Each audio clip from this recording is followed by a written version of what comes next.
VGMP. Hello everybody and welcome back to a brand new episode of VGMP, the video game movie podcast hosted by Mr. Rory Jocelyn. Hello. And me, Jamie Evans. Today we are talking about Gerard Butler action movie, Gamer.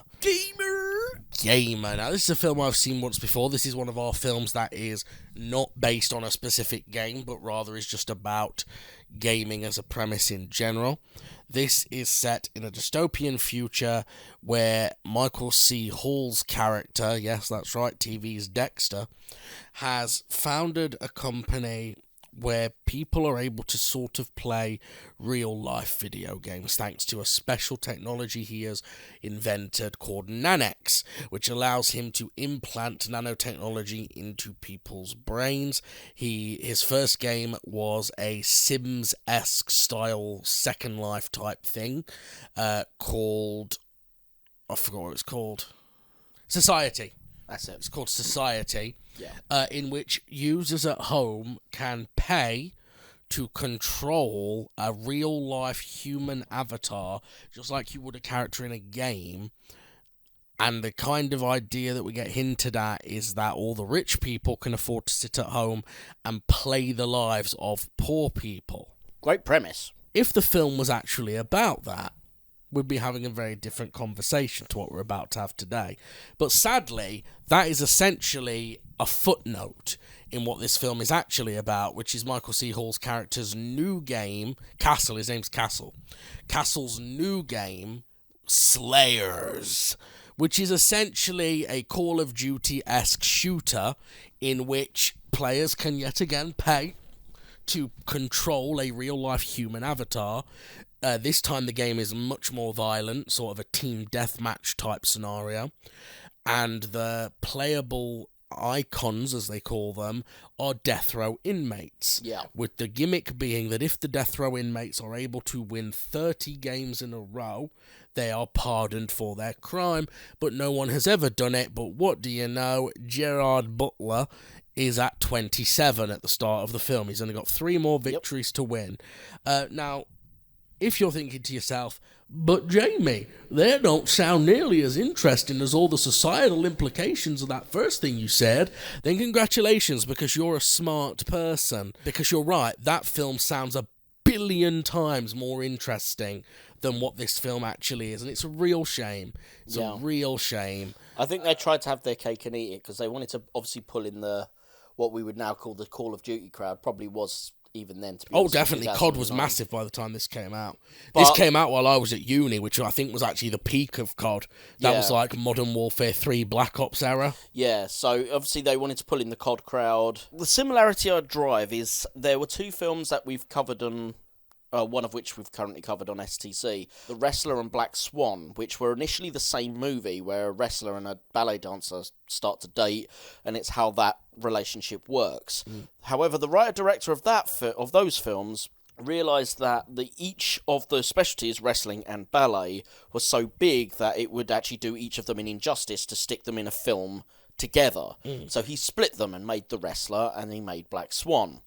Technically, that's what they should have done with Gamer, really, is they had 2 ideas on a similar tangent, which you could make both.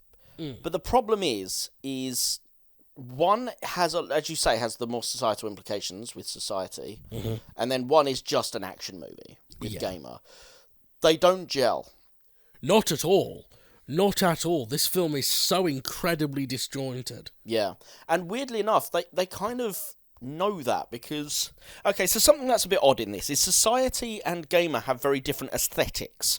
Society is very colourful, very neon, very much nightclub vibe, almost pseudo-cyberpunk in terms of the lighting setup, the rave scenes, etc., everything in it, the fashion stylings.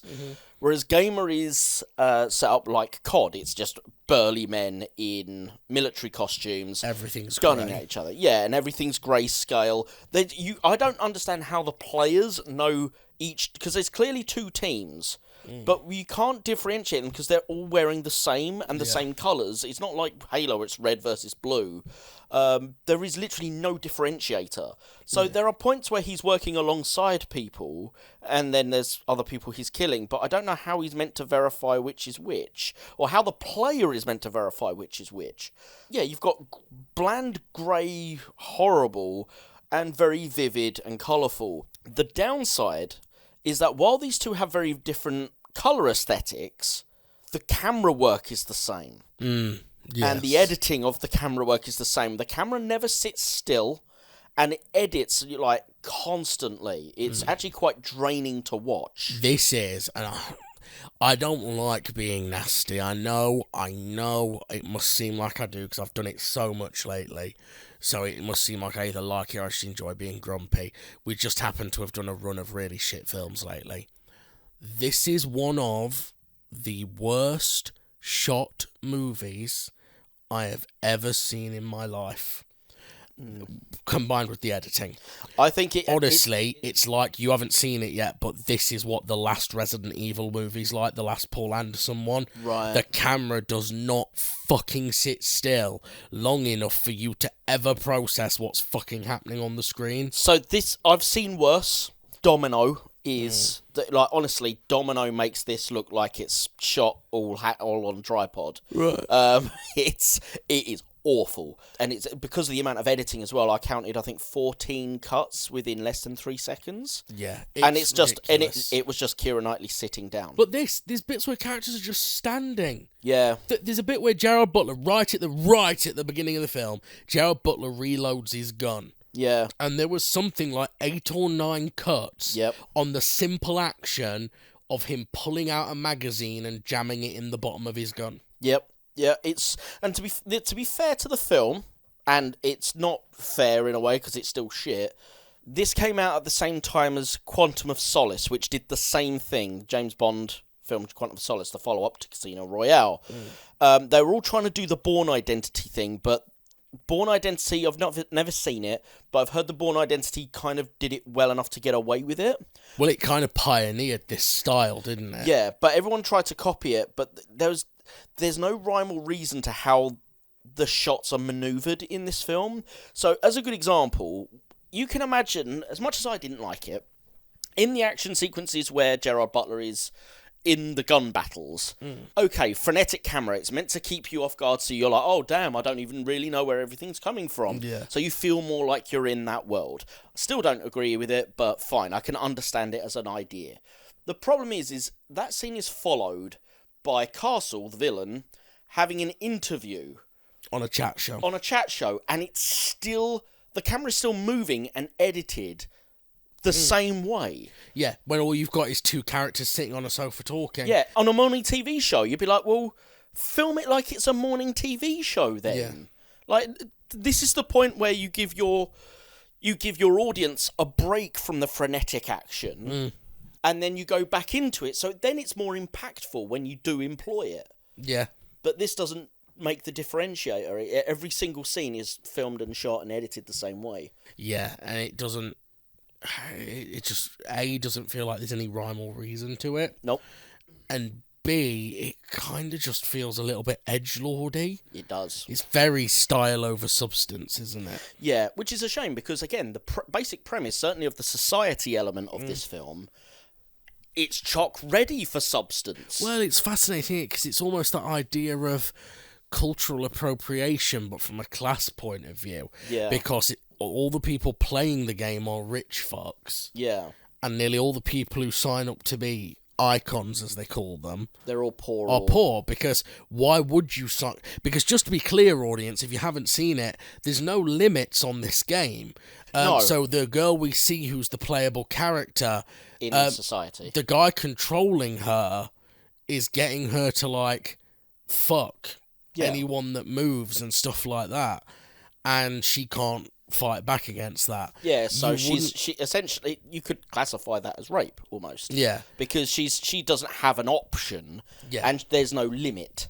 Yeah, but my point is, you wouldn't sign up to that unless you were desperate.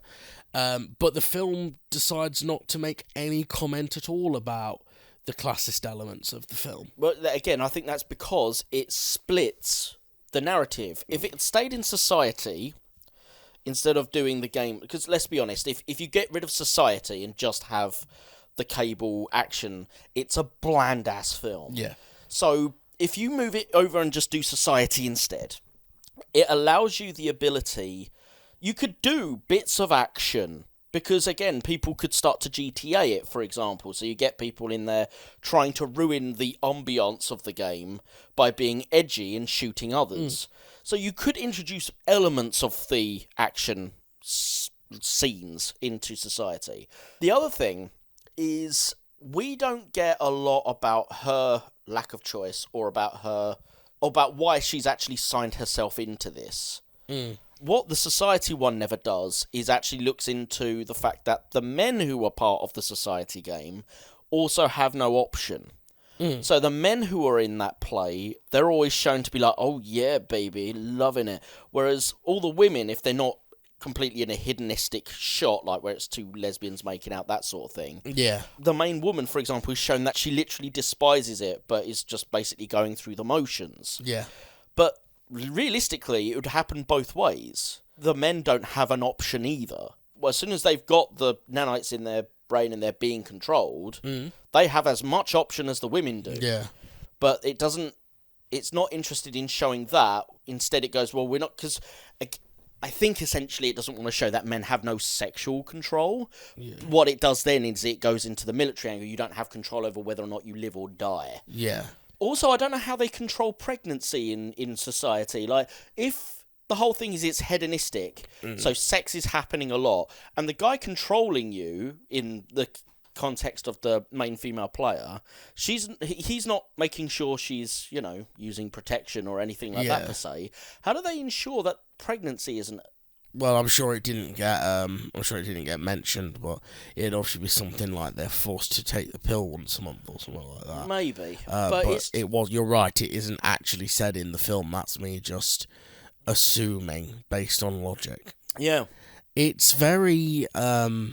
It's not a high-class word to use, but the film is almost a bit of a cock tease in the sense that it kind of sets up this narrative that has an idea of exploring a lot of big issues, including, things like nature of consent, things like classism, things like why is it that when you put human beings online, you immediately start getting things like trolls and things like that. Yeah.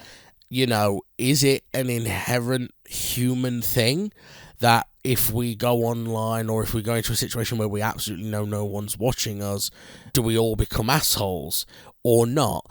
And I would love if the film actually explored any of those, but it really doesn't. It gives the most perfunctory amount of oversight on them, and that's it.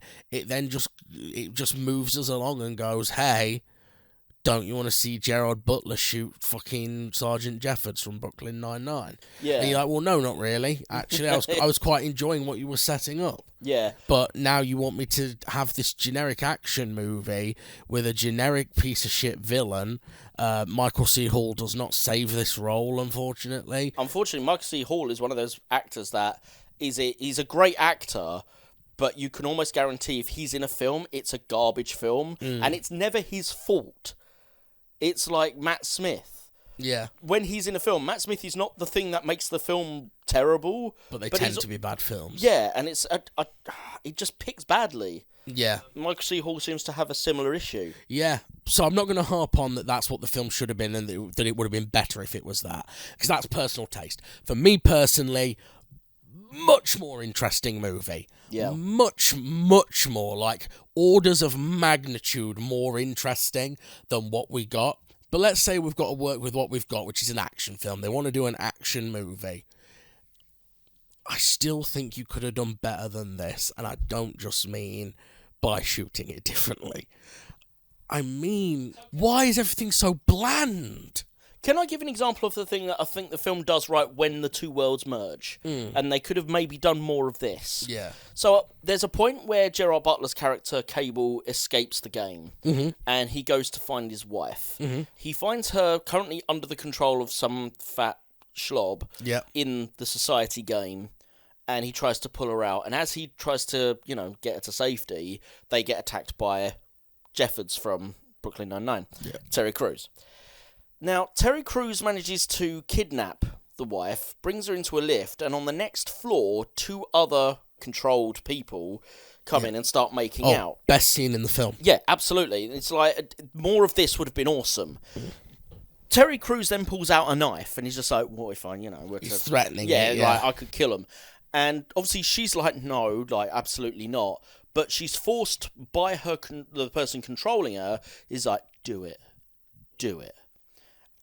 And so he murders them both. And he's like, even Terry Crews' face is like, really? Right. All right, fine then. And murders them.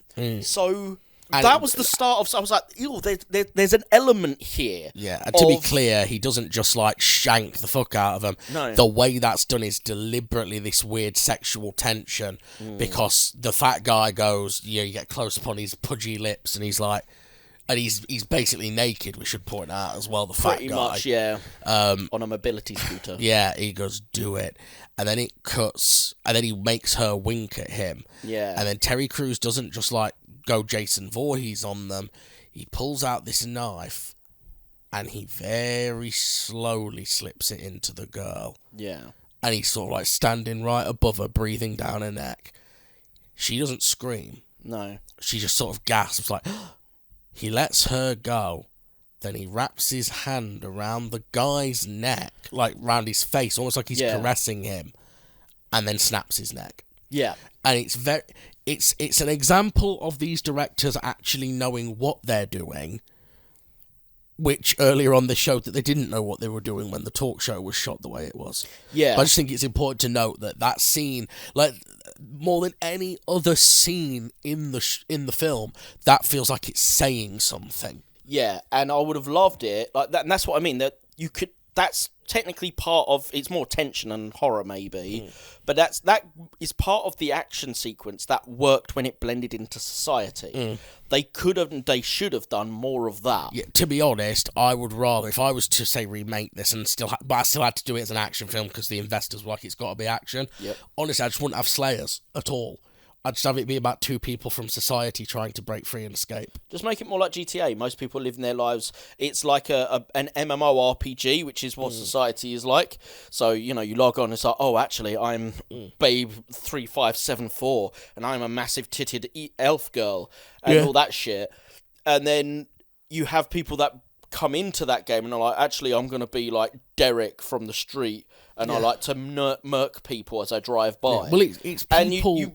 And as those game worlds collide, essentially, like you could even have it that they are separate game worlds and the company goes, you know what, it's costing too much to run 2 servers, essentially, or 2 servers worth, or having 2 cities. Merge the cities so we have 2 games in one city because the user base has gone down. And then it's how those 2 user bases collide. Yeah. See, I'd probably do a real slightly fucked up twist where I would have a thing in the end where, there's a sort of popular saying at the moment that's very arrogant, and the people who say it are very arrogant when you see the sorts of people saying it. But I'm sure you've seen it because it's all over social media lately. Have you seen this saying that most people are NPCs? Yeah, I think that's a right-wing term, though, is it not? I'm pretty sure it is, yeah. That's what I'm saying. A lot of the people I'm seeing saying it are cunts. Yeah. If you don't mind me using the word cunt on VGMP. Yeah. Apologies to any listeners who I've offended. And who are cunts. Yeah. It does seem to be exclusively said by people who are... what's the word I'm looking for? Incels? People like Andrew Tate, who have an inflated sense of their own importance in society. Right, yeah. You know, those sorts of people who are like, everything I do is relevant to society. And you're like, it's not, though. And they'll sit there and go, I keep myself fit, that's relevant. No, it's not. Society doesn't give a fuck if you're in shape or not. The thing is, Andrew Tate, you have to give him this, he did fight a ghost. Yeah, sure. So, I mean, have you fought a ghost? The real Ghostbuster. Yeah. I'm James Hunter. I've fought plenty of ghosts in 2 full seasons of Haunted. That's got to be a Preston storyline somewhere. Don't worry, James. I fought a ghost when I was in We did that joke already in the minisode, remember? Oh, yeah, we did, yeah. Andrew Tate writes to him. Oh, yeah. This appears to have come from a prison in Romania. I would do something just to really fuck with shit. Like I said, I think the thing to explore is the whole idea of people are using the game to exercise their deep, dark, violent thoughts. And their desires. But but it's rich people taking it out on poor people. Yeah. Right? But then what I'd do as an ending twist is have it revealed that there's another layer of the game, or even the rich people are just NPCs. Yeah, to like what in a game. To what, like corporate managers and shit. Yeah, they're like not actually doing anything worthwhile with their lives. No. Because they're just fucking around with poor people, acting like they're big and mighty. But as you saw in that film, that guy obviously thinks he's better than her because, I'm just making this woman be a skank. But he's actually a morbidly obese, perpetually sweaty, looks like he hasn't showered in 10 years. Yeah, he's a gross person, isn't he? Yeah, but he's treating her like she's a disgusting, depraved object. Yeah. And again, there was commentary to be had there, but the film kind of doesn't really try and get there.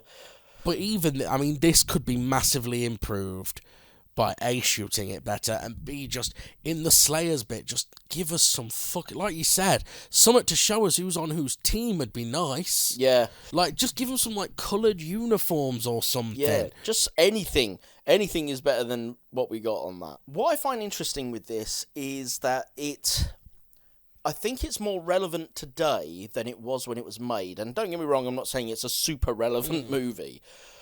However, something that wasn't really around in 2009 in the same way as it is now is the idea that companies that make certainly mass online shooter games and various other online games, they almost expect you to do it like a job. You have to earn in-game currencies, you have to, blah, blah, blah. Live service games. Yeah. Where you're supposed to play the game every single day to rack up this streak that then gets you things. Yeah, which essentially turns the game into a job rather than something to wind down to. Because if you don't come in every day, it's the fear of missing out thing. And because we must work at all times until we all die. Yeah. So actually, you couldn't have done this in 2009 because it wouldn't have made sense. But certainly nowadays, the idea that, these people are paid to be NPCs in the game or controllable characters versus those who would pay to control them, having that third layer that you mentioned, a corporate layer controlling the rich, would also be excellent because it would be like, you're still actually working for my company. Well, what it would be is you're paying me to work for me. Yeah, what it would be is the people who are controlling the game who you think are the rich, they're actually the middle class. Yeah. And it's actually the ultra wealthy, the 1%. Yeah. Who are controlling everything. Yeah. I will say one bit that I thought that was a misstep in this film. The film goes out of its way to show us that Gerard Butler was wrongly accused of the murder he committed. Yeah, he was under the control of Castle when he did the murder he committed. Because of course it does. God forbid we have a morally ambiguous protagonist in an American action film. Except the thing is, it then defeats the purpose of that whole message, because when he finds his wife in society, she is about to be sexually harassed. Well, she's about to have sex with someone against her will, but under the will of her controller. But it's against the will. So the guy's actually played by Milo Ventimiglia. Yes. But it's against his will as well. He is also being controlled by someone. Gerard Butler, full on Bane backbreakers this guy like he's fucking Batman. And I was just like, okay, explore that then. Because he's actually just killed an innocent man. Yeah. He's just killed or at least paralysed. He's now actually guilty of the crime he was originally innocent of. But it's like you said, the film decides to give it a free skip pass. that because it's presumably because it'd be too complicated to go into it, or even, if we're going to be more insidious, because it's a bloke. Yeah. And you're like, well, no, we still saw, because you do literally see the person controlling Milo Ventimiglia, because you get a bit where they're talking and he repeats it, and just like you do with the fat guy and the girl. And that bit was just a bit where it was like, well, okay then, don't have it turn out he's innocent.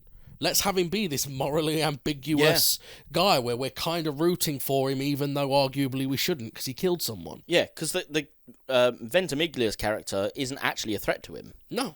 It's like, obviously, he's not going to be happy that he's about to pound his wife. But at the same time, he knows he knows what's going on because he was in a game. Yeah, and all he had to do, like, he could have just hit him. Yeah, like or knocked a him punch, out. you know. Instead, he literally breaks the man. It's literally like Bane, isn't it? He full on lifts him clean above his head and slams him down on his knee. Oh, the guy dies. The guy clearly dies. Yeah. And again, fine if you're going to explore it. Yeah. Bane, yes, that's my name. If you say the name Bane, it becomes a name. The cast was interesting in this. I have to say, this clearly had some budget behind it. While some of the visual effects are ropey, the actual cast is obviously where they put the money, because Michael C. Hall is not a cheap buy. And he is a good actor. No. Because this was during the height of Dexter. Yeah. Gerard Butler was at his height because it was filling 300. Yep. You have... Terry Crews, who was, certainly on the rise, if not... Yeah. Or he was at least incredibly well known. You got Kyra Sedgwick. Yep. Who was very well known at this point. Yep, and in more recent years is known for Brooklyn Nine-Nine for being Madeline Wunsch. Yeah, watch time is over, damn it. Is over. You've got, as we said, you got Milo Ventimiglia. Yep, you've got Ludacris. Keith David. Keith David, thank you. I want to say Keith Richards. I was like, I know it's not Keith Richards. That's a different thing. The fella who played Percy Jackson in Percy Jackson and the Lightning Thief. Yep, you've got John Delancey, who was Q in Star Trek. John Delancey, John Leguizamo. Luigi from the 1993 Mario movie. And some good movies as well. You have Alison Lohman, who was in a lot of stuff until about the mid-2010s. Yeah. The guy who was Kyra Sedgwick's assistant, I recognise him as well, but I can't think what from. Yeah, his name is Michael Weston. I definitely know him from stuff. Yeah, I've seen him in lots of stuff. Let me just check his background. He has been on Law and Order several times. So he was in 10 episodes of House MD. Mm-hmm. He was in Crank 2, but it was only a small role. He was Private Brian Dancer in 4 episodes of Scrubs. He's been in the Dukes of Hazzard movie from 2005. Mm-hmm. He was in Frasier for an episode. He was an ice sculptor in that. Oh, okay.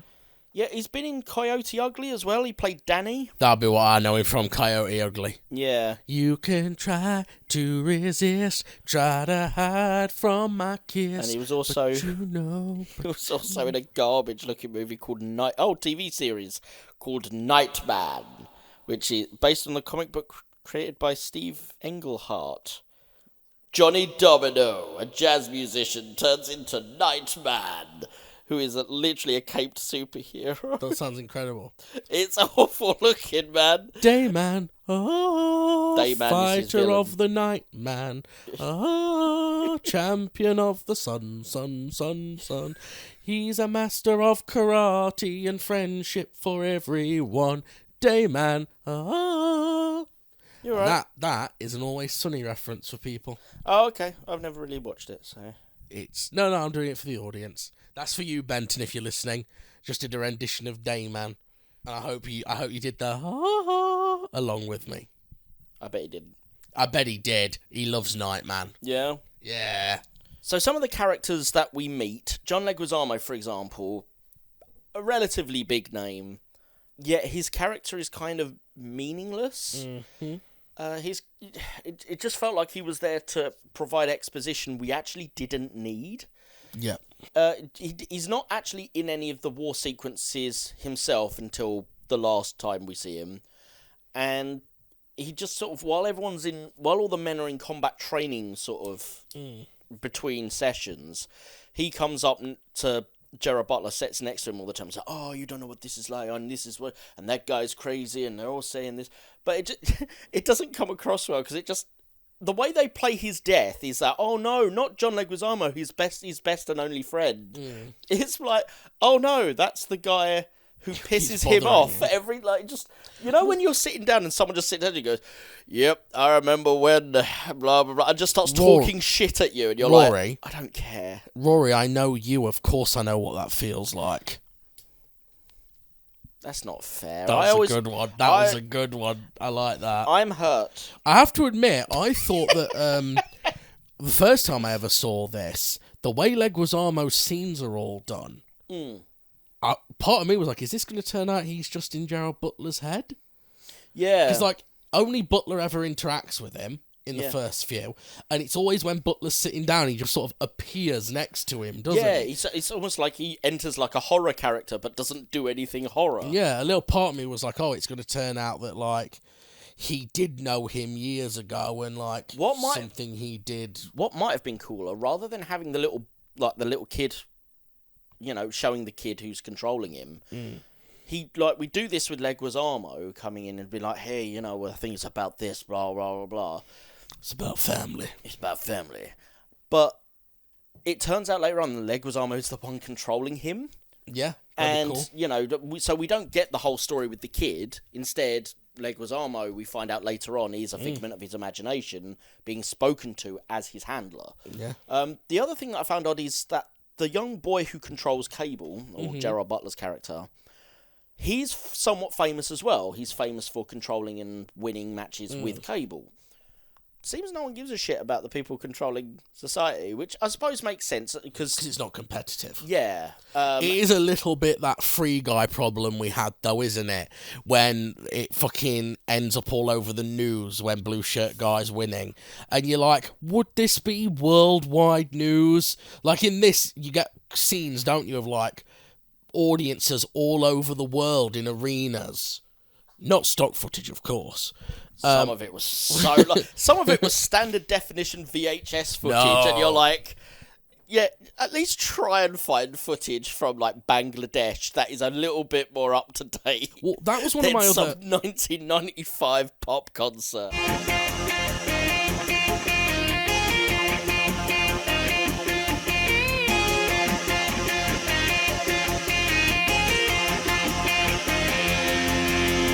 See you after the break.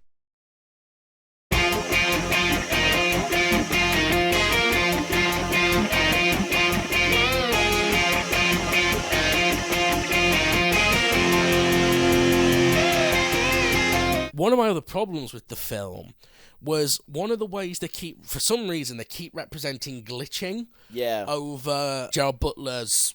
It's not even his vision, because it's not POV shots. We never get a first-person shot, which you think would be the obvious. Yeah, I know. It's just random. It just happens. Yeah. And what bugged me was, one, why was it happening? But B, half the time I'm pretty sure they'd just taken what looked like a fucking VHS snow effect and flashed it over. Yeah. A lot of the time. It was cheap. It was like shit. scan lines, wasn't it? Yeah, it was. And here's the thing. Number one, games don't act like that. But fine. If you're doing it for artistic purposes. But to me, it just felt like it was there to... You know how people say people with ADHD have trouble concentrating? Mm-hmm. It felt like, and this isn't anything to do with ADHD really, but it's just it felt like it was there to ensure that the gaming demographic wouldn't lose interest. So rather than go, they don't trust that the audience can actually sit and watch a scene. It's that thing, we were even taught this at uni, you know. Yeah. That to make a modern film, your shot length shouldn't last more than 2 seconds. Yeah. We were literally taught that at uni. But all artistic films have shots that last more than 2 seconds. Yeah, but I went to uni up north. They weren't interested in teaching us art. They were trying to teach us how to make some money. That worked. Money. Hey. Hey. This time next year we'll be billionaires, Jamie, don't you worry. Should we talk about how shit the villain is? Yeah. Now, it's not Michael C. Hall's fault. I like Michael C. Hall. But this is a boring villain. Yeah. Like, honestly, at least, like, fucking give him his own icon in the game, which it kind of looked like they were going to do that with Terry Crews, and then they kind of didn't, and then they kind of did. Like, honestly, it was just so... He's trying to do, like, a Mark Zuckerberg type, soft-spoken, not really taking everything seriously, but has a massive ego, sort of... look what I've done. I can do all of this. Isn't that funny? And he sort of laughs at inappropriate things. But he's ripped. Yeah. And you know that character he goes one-on-one with Gerard Butler without taking control of him until towards the end. Yeah, you're going to go one-on-one with The Undertaker, son. Yeah. I tell you who should have played that part. But he's meant to be a nerd. I'll tell you who'd have been a better choice for that part. And nothing against Michael C. Hall. I like Michael C. Hall as an actor, but that should have been Jesse Eisenberg. Yes. it fits, doesn't it? It Yeah. fits so well. Although I think at the time this was being shot, he was shooting The Social Network. Yeah, probably. Which is a better film. is probably a better film. I haven't seen it, but it's by a recognised director in David Fincher, and it is a better film. I've heard it's good. Yeah, it's very long. Of course, it's a David Fincher film. Yeah, I don't think he's made a short film since Panic Room. probably not. And even Panic Room, I think, is 2 fucking hours. It's not that long. But yeah, I agree. The villain's motivations seem to just be whatever the plot needs it to be, because he's obviously at first it's like, okay, he's the guy in charge, and the only reason he's got any interest in Cable is because Cable is likely to be the first one to make get 30 wins and be able to, leave the tournament. Now the thing is, he's got to lose him either way, because he's either got to die or he's got to... And they say he's got dirt on him. He knows about how he illegally experimented on that. Yeah. The microbot things, what were they called? Nanics. Yeah, Nanics. He illegally experimented on them with army soldiers, I think he said. Yeah. And Gerard Butler's like the only man alive who knows that. Yeah, because he killed the only other guy. Yeah, but let me tell you something, Michael C. Hall. If you're rich as fuck, and this one guy comes out and starts claiming this, right? With no physical evidence, it's just him going, I was there and I saw it. Here's what you do. You go, it's a real shame that we don't treat our veterans better in this country. This man clearly has PTSD. I'll fund a recovery program for him. Yeah, because he's clearly crazy and clearly making it. And people will believe you because you're rich. Yeah. Same reason people believe Elon Musk when he says literally anything. Plus, he's got no evidence, so it wouldn't be admissible in a court. Yeah. So he's actually safe on that front, but whatever. Okay, maybe this guy is just like, fuck this guy. Yeah. I don't want him to make the 30, because if he gets out, he could screw me potentially, or there's the option of it. I'd rather he dies there. That part I accept. Yeah. When he escapes, I understand that he wants to kill him because A, he can't have him go out, and B, he doesn't want it to be known that the game was broken. That I also get. I don't understand why he needs Terry Crews to kidnap his wife. That makes no sense. The other thing that doesn't make sense is it then turns out that Michael C. Hall, since sending Cable into the game, and presumably his wife into needing to basically prostitute herself out into society, that he took on their child. Yeah, I actually want to talk about this bit. Yeah. Because it's so fucking stupid, and it because there's no build up to it. No, it literally, we're talking 20 minutes from the end. This gets revealed, and it really feels like the scriptwriters sat there and went, "There's not really enough stakes for this ending. How do we up the stakes here? Oh, didn't we give Cable a kid? Yeah, I think we did. We have mentioned him like the whole film. Yeah, because that's the reason what's her name's doing Society, isn't it? So she can try and earn enough to prove that she can get her kid back. But ironically, is the reason they won't give her the kid back, because you see his face when she tells him that's what she does. Because essentially she's told him she's a prostitute. She tries to disguise it as actress, doesn't she? Yeah. But either way, like that, to suggest that a prostitute doesn't deserve to have... Oh, of course. Her child. But yeah, it's so stupid. It's so to the point where I'm pretty sure the kid actor doesn't have any lines. I think she's got 0 lines. She spends the first time we even see her is just a video reflection on a wall, and she's just sat staring at a wall. I'm like, well, apparently she's been treated well by the rich family. Now that the social worker could have been lied to, perhaps, but at the same time, I'm like, she's in a room just sat there staring at a fucking floor. Like, this is not what a child does. And then the only other times we see her is at the finale when Michael C. Hall is going mano a mano against Gerard Butler. He brings in the wife and kid. And the kid just stands there and doesn't have any lines, doesn't have anything to do. And then when all is said and done, they cuddle and walk off. You get no backstory of, his relationship with her or their family connection. You actually don't see any of them as a family prior to, being screwed over by Michael C. Hall and put into the games. Yeah. So the kid didn't even have to be real. No, not really. It doesn't... for me personally, it didn't succeed in the one thing it was meant for, which was increasing the stakes. I don't give a shit. I don't know this kid. She's not my daughter. But I mean, we haven't seen her with Gerard Butler. No. We haven't seen their bond. She ain't got any fucking lines. In fact, I think there's only one shot of her face in the whole film. There's a couple shots. She's always in shadow for most of it. Yeah. I didn't give a shit. Fine, let Michael C. Hall win. She Yeah. probably will have a better life with this rich bloke than she will with poor folk. What would have been cool is, we know he's replacing people's Brains. brain cells with nanics. It would have been cool if there's a fight. So in that finale, he has the fight with Terry Crews, kills Terry Crews. He then has a fight with Michael C. Hall. Michael C. Hall is like, let's step up the stakes a bit more. Brings the wife and kid in, and then he's just like, you're gonna, what you're gonna do to save your kid, and then he takes control of the kid and has the kid stab Gerard Butler. Because he, like, the thing that you don't expect is that he's going to take control of the child. But there's no reason he couldn't. All he has to do is inject it with nanics. And we've seen that is pretty much harmless, painless, outside of, the loss of self-determination. So there is no reason why he wouldn't do it. And this is a villain that is so pantomime in his reasoning that I wouldn't have sat there and gone, why would he have done that? That doesn't suit his motivation. Yeah. It's... But even after he's dead and he's lost, the rest of his company are there, and they act like, well, that's it, company's done. And you're like, well, it's not, though, is it? No. Yeah, because he even turns to him, he says to one of the guys, like, hey, turn it off, shut it off. It means nothing to you anyway. Just shut it down. And the guy turns up and goes, well played, Cable, and walks off. And you're like, I don't think that's how companies work. Yeah. When Walt Disney died, they didn't just go, oh, well, I guess all of our IPs are free for everyone to use. Yeah, I guess shut down Disneyland, boys. We're done. Yeah, exactly. It's like, no, there's a board of directors, there is financiers, and don't get me wrong, like, I understand this, they want the Hollywood ending that, he's all of that sacrifice ended up with the positive conclusion that the games got shut down.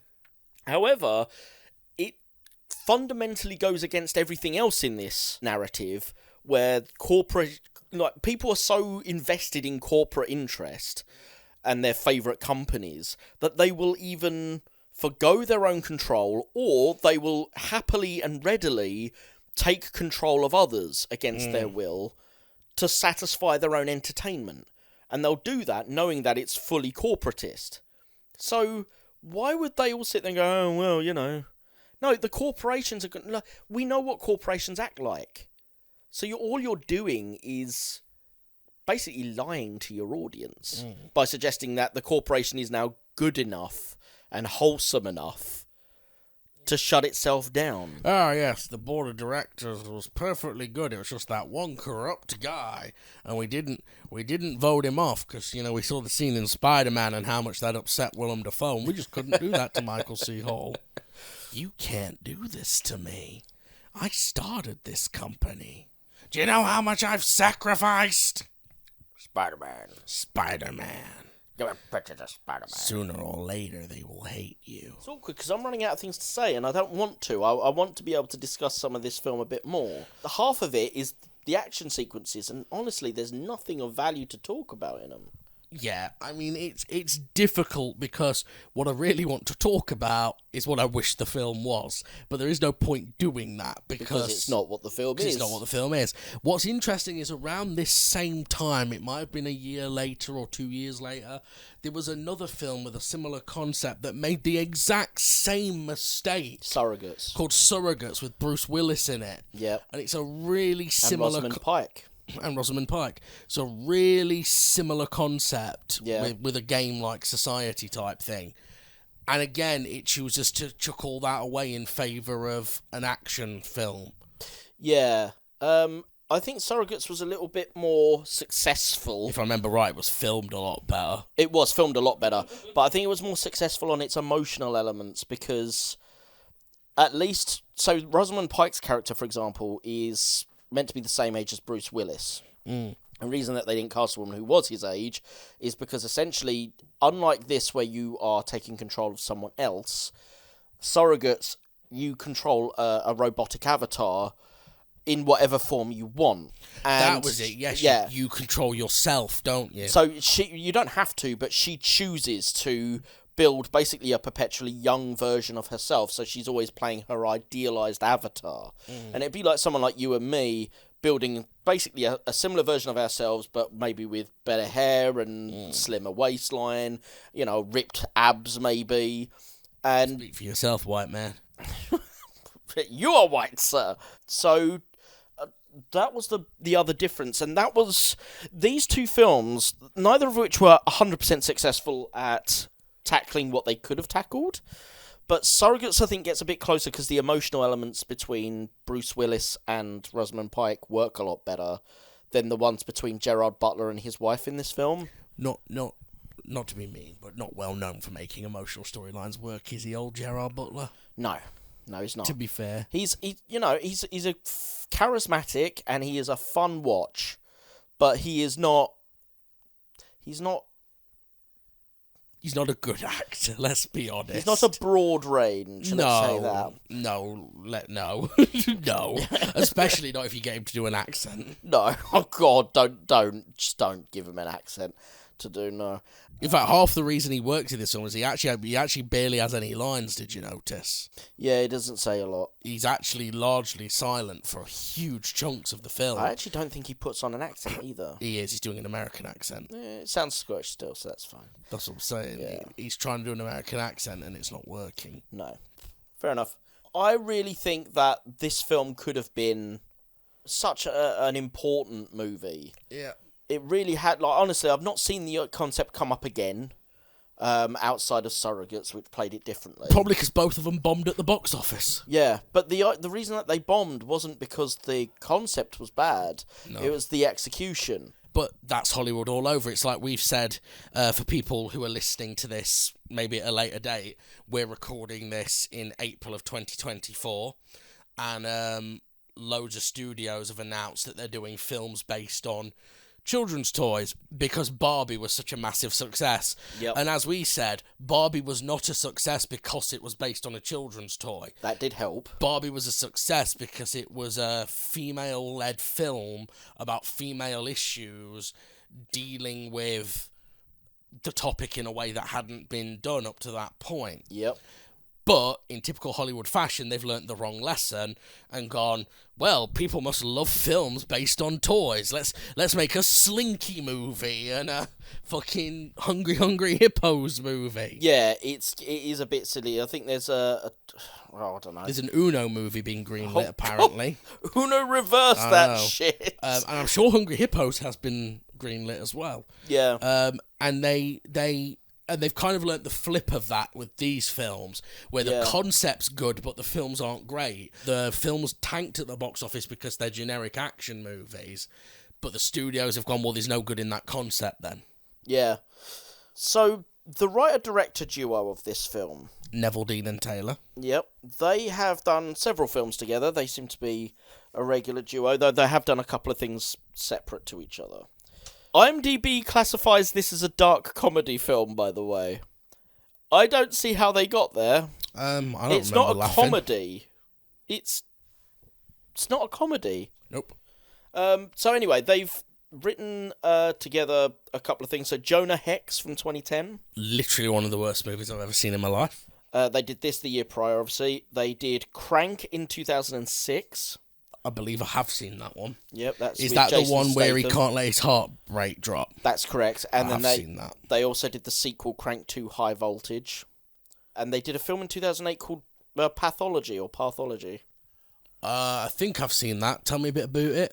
A group of medical students devise a deadly game to see which one of them can commit the perfect murder. Oh, no, I haven't seen that. That has Alyssa Milano, Milo Ventimiglia, Keir O'Donnell, Michael Weston again. Actually, a lot of the same actors. John Delancey, Johnny Whitworth, who was in this film, is also in that one. Okay. Dan Callahan, who was in Gamer, is also in that. They seem to like to reuse a lot of the same actors. I know a lot of them aren't big names, but they do like to seemingly reuse a lot of the same cast, which is... loyalty. Yeah. They also directed Ghost Rider, Spirit of Vengeance. Oh, boy. And they've produced a few films as well, such as Urge and Officer Down in 2016, but I've never watched or heard of those films. Ghost Rider. Officer Down, which is DOWNE, is apparently based on a graphic novel. Yeah, it's got Kim What's-His-Face in it. Kim Coates. Kim Coates. I actually want to see that. I listened to an interview with him on, I think it was either on Talk is Jericho or it was on the Mick Garris podcast, Post-Mortem. Oh no, do you know what? It might actually have been on The Movie Crypt by Adam Green and Joe Lynch. Point is, I've listened to an interview with Kim Coates where he talked about Officer Down. Right. And how it was something he was very keen to do. He's, if I remember right, he's a cop who gets killed, but then he keeps like resurrecting. Yeah, that looks like that's what this is. Alison Lohman is in that as well. Alison Lohman is in Gamer as one of the underground people. And the humans. Yes, and she has dreadlocks in this, which she doesn't seem to have in general. That's just good, because that's cultural appropriation. And the other one, Urge, a weekend getaway takes a dangerous turn when a mysterious nightclub owner introduces a group of friends to a dangerous new drug, and that stars Pierce Brosnan. Has Danny Masterson in it. Let's move on from that then. Yeah, let's move away. They've done a few things, this duo. This is, I'll be honest, most of their shit is like this. Certainly Crank, which is the one I've seen before, is very manic, very fast and frenetic. But I'll be honest that it doesn't have any depth, and that's fine for Crank. For the type of film that Crank is, I don't expect depth. But Gamer is rare in that it has the opportunity to be deeper. And chooses not to be. Yeah. I do wonder if there's a reason for that. Is there a reason why they wouldn't choose to go for the more interesting story? And the only thing I can think of is either they're not interested in doing a deeper story, or they were told by the studio, make it more mainstream. Anyway, would you recommend people check out Gamer? You know what's frustrating is that I want to give it a maybe. I really do, because the concept is fascinating, but the film itself doesn't explore any of it. Not very much, past the scene with Terry Crews in the elevator, which is, just look that up on YouTube then, that's, but the rest of the film itself doesn't really have anything of value to say, so I don't think I can, because essentially I'd be recommending it for you to watch it and go, oh, imagine a better film. Can you recommend it from a point of view of it just being a fun film? No. Like you did with Tekken? No. No? See, Tekken had an interesting aesthetic. Most of this film doesn't.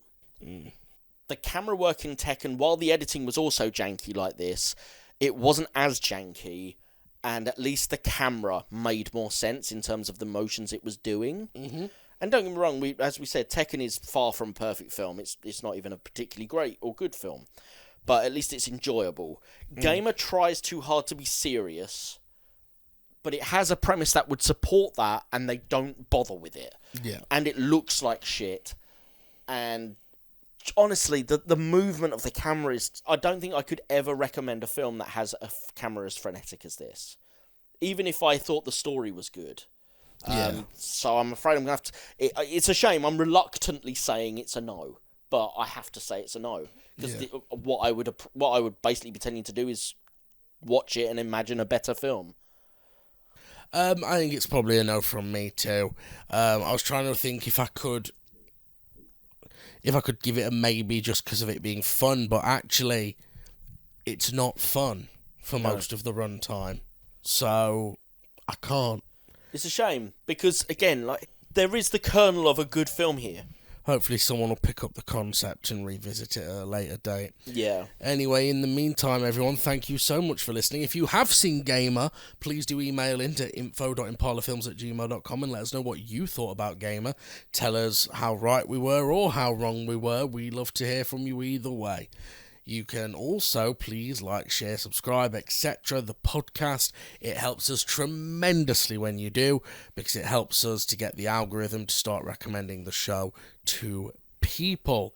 Now, before you say goodbye, do stay tuned for a sneak preview of our next VGMP episode.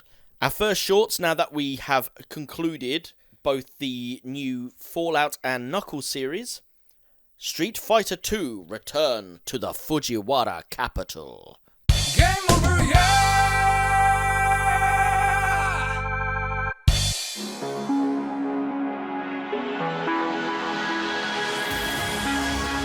Cyberpunk Studios.